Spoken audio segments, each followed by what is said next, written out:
Pain is often the moment aging stops being theoretical. Wrinkles can be dismissed. Slower recovery can be negotiated. Lower stamina can be explained away. But pain changes the tone instantly. Pain demands meaning. And when pain shows up in an aging body, the meaning we give it is rarely neutral. For many people, aging itself isn't the problem. Pain is. Pain is the moment curiosity turns into concern. The moment change becomes threat. The moment the body stops feeling familiar and starts feeling unreliable. Especially later in life, pain is rarely interpreted as temporary. It is framed as evidence of decline, damage, or something irreversible.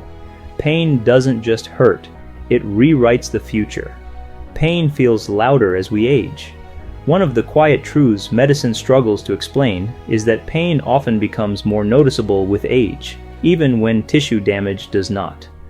As we age, our recovery windows narrow, stress tolerance changes, sleep becomes more fragile, nervous systems become more protective.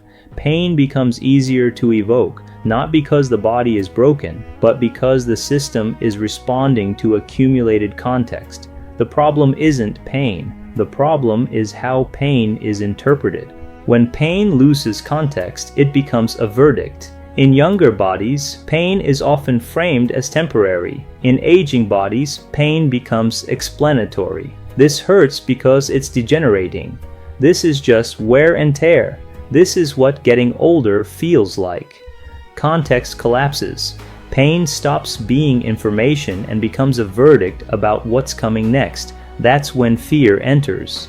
Imaging fills the gap, often with a dangerous story. Pain looks for an explanation.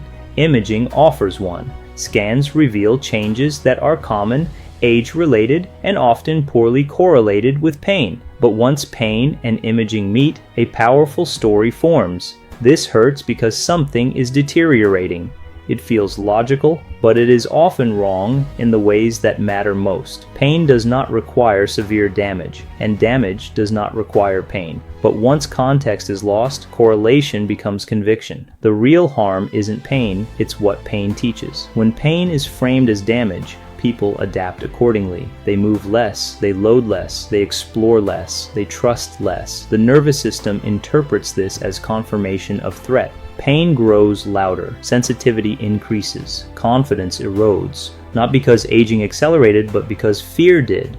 Pain is not proof of decline. It is a protective response shaped by uncertainty, expectation, history, stress, and meaning. When context is restored, pain often becomes more negotiable, not because it disappears, but because it no longer dictates the future. Prepared people don't ask, "How do I eliminate pain?" They ask, "What is this pain responding to, and how do I respond back?" That question restores agency. Pain does not disqualify us from experiencing a good life. One of the cruelest myths around aging is that pain disqualifies participation. It doesn't. Many people live full, meaningful lives with pain, not because they ignore it, but because they understand it. Pain becomes part of the environment, not the identity. Restoring context is the real intervention. The most powerful thing we can offer people in pain is not a fix, it's context. Context that says, this does not mean you're broken.